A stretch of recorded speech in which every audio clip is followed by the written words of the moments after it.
గీతం యూనివర్సిటీ ఏదైతే కబ్జా చేసిందో ప్రభుత్వ భూమిని దానిపై వైసీపీ పెద్ద ఎత్తున పోరాటానికి సిద్ధమైంది. ఇందులో భాగంగానే ఈరోజు జీవీఎంసీలో ఉన్నటువంటి మేయర్కి అలాగే అడిషనల్ కమిషనర్కి ఇద్దరికీ కూడా వినతి పత్రాలు ఇచ్చింది.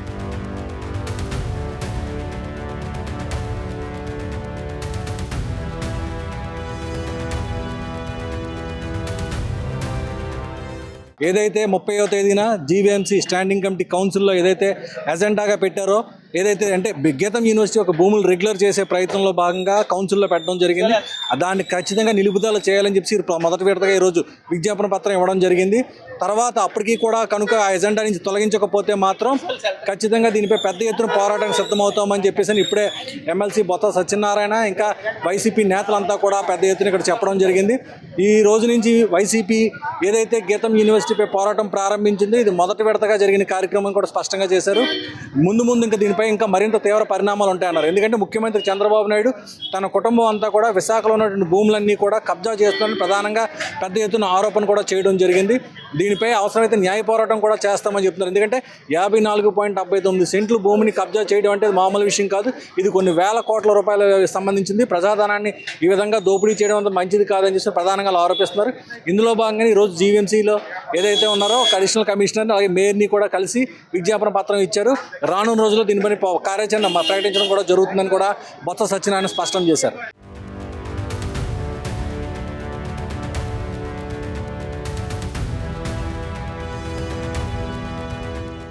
ఈ అంశాన్ని ముందుగా మా పార్టీలో చర్చించి జగన్మోహన్ రెడ్డి గారితో ఆలోచన చేసి వాళ్ళ తాలూకా సలహా సూచన మేరకు జరుగుతున్న దురాక్రమాన్ని దుర్మార్గాన్ని సాక్షాత్తు ముఖ్యమంత్రిగా పదవిని వెలగబెడుతున్న చంద్రబాబు నాయుడు గారు వారి కుటుంబ సభ్యులు ఏ రకంగా అయితే విశాఖపట్నంలో ఈ భూమిని కబ్జా చేస్తూ భూదోపిడీ చేస్తూ అవినీతికి పాల్పడుతున్న సుమారు 5,000 కోట్ల రూపాయలు ఈ భూమిని అప్పనంగా వాళ్ళు దోచుకోవడాన్ని వ్యతిరేకిస్తున్న సమావేశం పెట్టుకున్నారు. దాని పూర్వపరాలు కూడా ఇప్పుడు మా తాతగారు చెప్పారు. ఈ 54 ఎకరాలు 79 సెంట్లని రేపు ఎల్లుండి 35 కౌన్సిల్లో జరగబోతున్న కౌన్సిల్ సమావేశంలో ఎజెండాలో 15 అంశంగా పెట్టడం ఇది చాలా దుర్మార్గమైన చర్య. దానికి ఒక కార్యాచరణ కూడా రూపొందించుకున్నాను నేను మీకు అందరికీ కూడా చెప్పాం. అందులో భాగంగానే ఈరోజు మా కార్పొరేటర్లు అందరూ కలిసి గౌరవ మేయర్ గారిని, గౌరవ కమిషనర్ గారిని, అలాగే రాష్ట్రంలో ఉన్న ప్రిన్సిపల్ సెక్రటరీ గారికి వినతి పత్రాన్ని ఇవాళ ఒక విజ్ఞాపన పత్రాన్ని ఇచ్చాం. దయచేసి ఈ భూదోపిడిని ఆపండి. ఈ ముఖ్యమంత్రి గారు కుటుంబ సభ్యులు చేస్తున్న ఈ ఆడుకున్న భూదాహానికి ఏదైతే 5,000 కోట్ల రూపాయల సంబంధించిన భూమిని ఇది దోచుకోవడం ఇది సమంజసం కాదు, దీన్ని ఎజెండాలో పెట్టొద్దని చెప్పని ఇవాళ మొదటి విధిగా వారికి ఇవ్వడం జరిగింది. దీని తాలూకు కూడా మీ అందరికీ కూడా ఇది సర్క్యులేట్ చేస్తాం. దీన్ని వాస్తవాన్ని మీరే కాదు పట్టణంలో ఉన్న మేధావులు అందరూ కూడా కోరారు. సాక్షాత్తు మన సర్వీస్లో పనిచేస్తున్న రిటైర్డ్ ఐఏఎస్ ఆఫీసర్లు కూడా కోరారు. ఇది సుప్రీంకోర్టు జడ్జిమెంట్కి వ్యతిరేకంగా ఉందని చెప్పారు. దాంతోపాటు ఇది అన్యాయం అని చెప్పారు. ఇది చట్టానికి భూ చట్టానికి వ్యతిరేకంగా ఉందని చెప్పారు. ఇలాంటి దోపిడీ ఎక్కడ కనీ విని చూడలేదని చెప్పారు. సాక్షాత్తు పదవులో అనుభవిస్తున్న రాజ్యాంగ పదవులు అనుభవిస్తూ ప్రమాణ స్వీకారం చేసి అక్కడ నాకు కానీ లేకుండా నిష్పక్షపాతంగా పరిపాలిస్తానని చెప్పి ఈ రకమైన 5,000 కోట్ల భూమిని చంద్రబాబు నాయుడు వారి కుటుంబ సభ్యులు చేయడం చాలా అన్యాయము దుర్మార్గం అని చెప్పి ఇది కాబట్టి ఇవాళ మొదటి విడతగా మేము ఇచ్చాం. ఇంకా రేపు వచ్చి సైట్ విజిట్ కూడా వెళ్తున్నాం. ఎల్లుండు మరి కౌన్సిల్లో వచ్చి మళ్ళీ దీన్ని రీట్రేట్ చేస్తాం, అడుగుతాం. వాళ్ళు కానీ దాన్ని చేసుకుంటే సరే, లేకపోతే కౌన్సిల్లో పోరాటం చేస్తాం. ఇంకా ముందుకెళ్తే దీని మీద కార్యాచరణ కూడా రూపొందిస్తాం. నిన్నటి రోజులు మీకు చెప్పాం. దీని మీద ఏదైతే ఎన్డీఏ కూటమి ప్రభుత్వం చెప్పుకున్న ఈ రాష్ట్రంలో ఉన్న కూటమి ప్రభుత్వం భారతీయ జనతా పార్టీ కానీ జనసేన పార్టీ కానీ ఆ పార్టీ వైఖరిని చెప్పాలి. వాళ్ళ పార్టీ వైఖరిని చెప్పాలి. వాళ్ళు దీన్ని సమర్థిస్తున్నారా, ఈ దోపిడీని ఈ దోపిడీలో భాగస్వాములు అవుతారా? లేదు, ఇది తప్పు అని చెప్పి వాళ్ళు వచ్చి దీన్ని వ్యతిరేకిస్తారా? వాళ్ళ తాలూకు వైఖరి కూడా చెప్పాలి. ఇంకా చెప్తున్నారు కదా డబుల్ ఇంజన్ సర్కార్ అని చెప్పని. మేము మా దృష్టి స్పీడ్ అని చెప్తామండి. దోపిడీలో ఉన్న స్పీడు విశాఖపట్నం అభివృద్ధి చెడులో చూపెట్టండి మీ స్పీడు. విశాఖపట్నాన్ని మరి సొంత నగరాన్ని తయారు చేయడానికి మీ స్పీడ్ చూపెట్టండి. అంతేగాని ఈ డబుల్ ఇంజన్ సర్కార్ వచ్చి ఈ దోపిడీకా ఏం చెప్తారు చెప్పండి?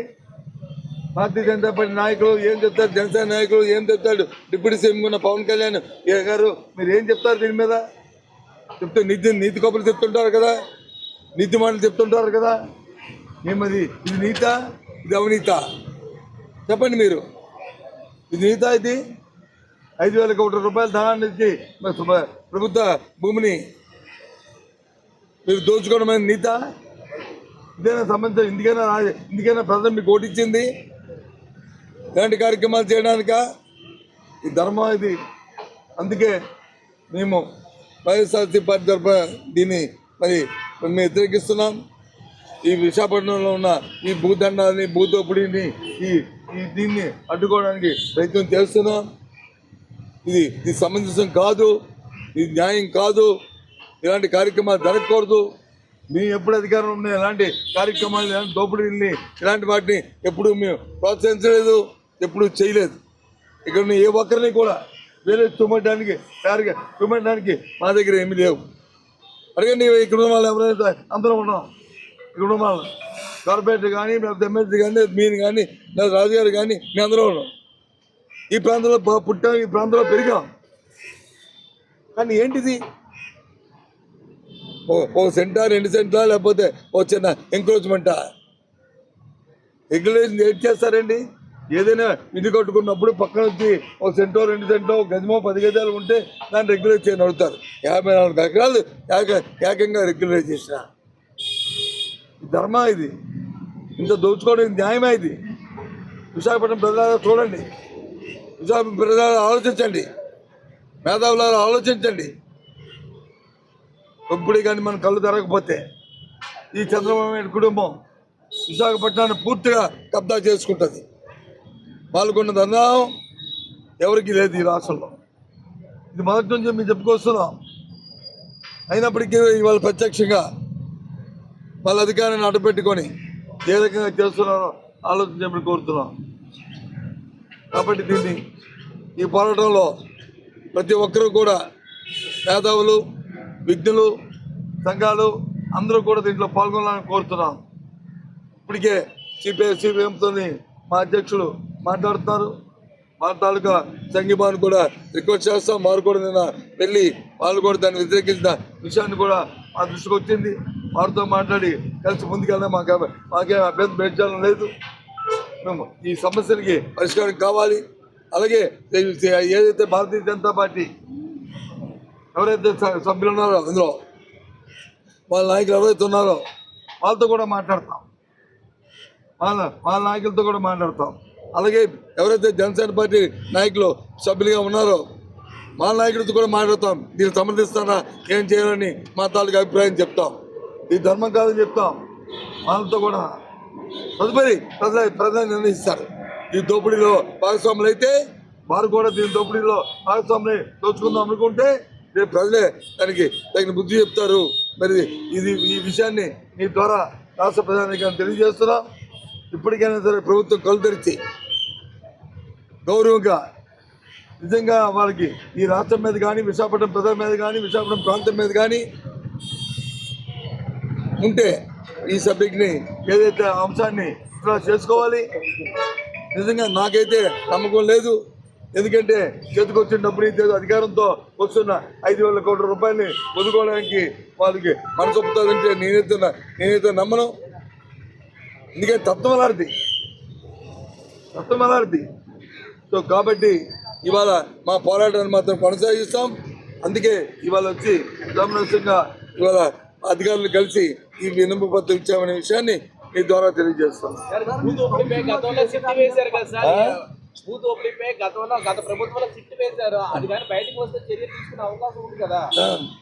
ఏమండి ఎవడదు మీకు చెప్పిదా? గత ప్రభుత్వంలో అలసత్వం జరిగింది. నేను 3 సార్లు 4 సార్లు ప్రెస్ మీట్లో చెప్పాను. మీరు పెద్దగా ఎన్నోసార్లు వచ్చి మీరు గొప్పలు చెప్పారు. దయచేసి సిస్టమ్ ఓపెన్ చేయండి, చేయమండి. ఏ ప్రభుత్వం వేసింది ఇది? తెలుగుదేశం ప్రభుత్వం వేసింది కదా, దాన్నే కదా టైం బౌండ్ పెట్టి వైసీపీ ప్రభుత్వం పొడిగించింది. మళ్ళీ ఇప్పుడు తెలుగుదేశం ప్రభుత్వం పోయి కదా, చేయమనండి. నీతుండి చేయమనండి, నిజాయితీ ఉండి చేయమనండి. ఎవరు వద్దన్నారు? అందులో మా పేరు కూడా రాశారు కదా, ఇప్పుడు చేయమని ఒప్పుకుంటున్నాం కదా. వాస్తవాలు తెలుస్తాయి కదా, ఎవరు దొరో, ఎవరు దొంగ, ఎవరు దోపిడీయో, ఎవరు చేశారో అవన్నీ బయటకు వస్తాయి కదా. అందుకే కౌన్సిల్లో మెంబర్షిప్ తీసేద్దామని అన్నే ప్రయత్నం చేశారు. నేను చెప్పా మాట్లాడితే మళ్ళీ రాత్రి వచ్చి వారు వచ్చినందుకు నాకు ఎజెండా పంపించారు. నాకు దాని మీద మీటింగ్ రావాలని నోటీస్ కూడా ఇచ్చారు. సార్, కొత్త పరిశ్రమలు కానీ ఏదైనా విద్యా సంస్థలు కానీ స్థాపించినప్పుడు భూములు ఇవ్వడం, తక్కువ రేటు ఇవ్వడం చూస్తూనే ఉన్నాం. కానీ ఒక్కొక్క సీటుకి 40 లక్షల నుంచి ₹1 కోటి వసూలు చేసే వాటికి క్రమబద్ధీకరణ అసలు ఎలా చేస్తారు? అసలు అదే కదా సార్ మేము అడుగుతుంది. దాన్ని ఎందుకు అంటే ఆ సీట్లు, ఆ డబ్బులు, ఆ కోట్ల ఆస్తులు ఎందుకు క్వశ్చన్ చేయలేకపోతుంది? మేమైతే మా పార్టీ తరఫున మేమైతే క్వశ్చన్ చేస్తున్నాం, ప్రశ్నిస్తున్నాం. గీతం విద్యా సంస్థ అనేది ఒక దోపిడీ సంస్థ. గీతం విద్యా సంస్థ అనేది ఒక దోపిడీ సంస్థ.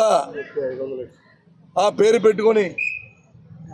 పెట్టుకొని సామాన్యులను విద్యార్థుల దగ్గర ఏ రకంగా వాళ్ళు క్యాపిటల్ ఫీజు పెట్టి ఏ రకంగా దోచుకుంటున్నారో ఈ రాష్ట్ర ప్రజలకి, విశాఖపట్నం ప్రజలందరూ తెలుసు.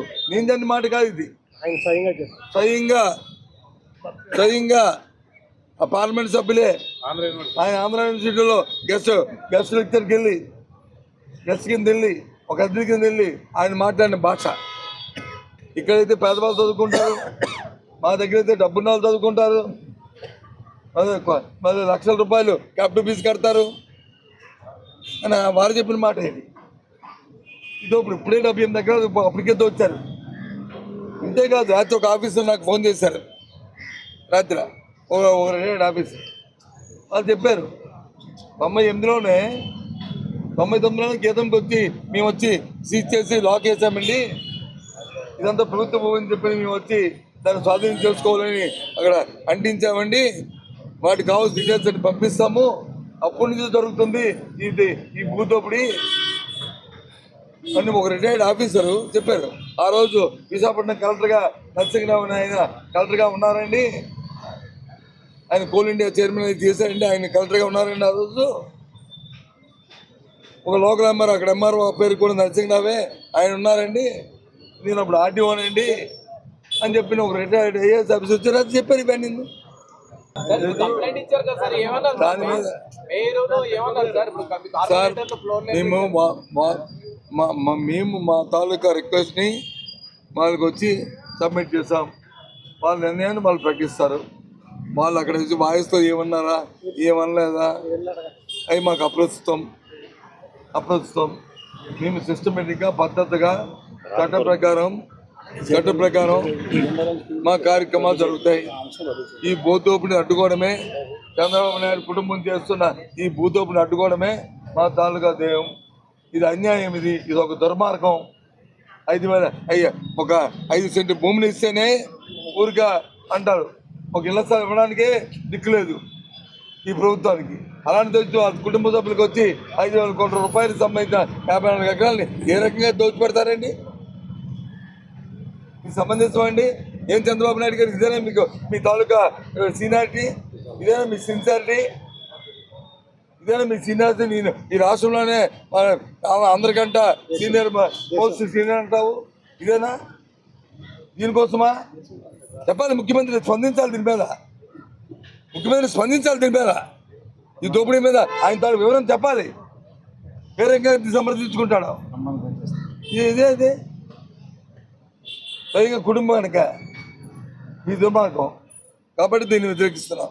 సార్, ఇప్పుడు 30వ తేదీ ఆల్రెడీ ధర్నా చేశారు, మీరు ఆ స్థాయిలో ఏమీ చేయలేదనేది ప్రజలు కూడా చూస్తున్నారు సార్. ఎందుకంటే ఎక్కడైనా భూదోపిడీ జరిగితే ఫస్ట్ ఎర్ర జెండాలు మాత్రమే ధర్నా చేస్తే, ఎర్ర జెండాలు మాత్రం వెలుగులోకి వస్తాయి. మీరు నిద్రమన్నా ఇవాళ మా మాట తెలియదు కదా, మీరు అందుకు మాట్లాడారు. సార్, 30వ తారీఖున కనుక కౌన్సిల్లో తీర్మానం జరిగితే లీగల్ గా పార్టీ వైపు నుంచి కానీ వ్యక్తిగతంగానే వెళ్ళే అవకాశం ఉందా? వ్యక్తిగత పార్టీ ఇందులో వ్యక్తిగతాలు ఉండవు. ఒకవేళ కానీ జరగకపోతే తర్వాత కార్యాచరణ రూపొందిస్తామని చెప్పాను కదా మీకు. ఆ కార్యాచరణలో లెగలు ఉంటుంది, ప్రజా పోరాటం ఉంటుంది, మేధావుల తాలూకా మద్దతు తీసుకొని మా కార్యాచరణ ఉంటుంది, అన్నీ ఉంటాయి.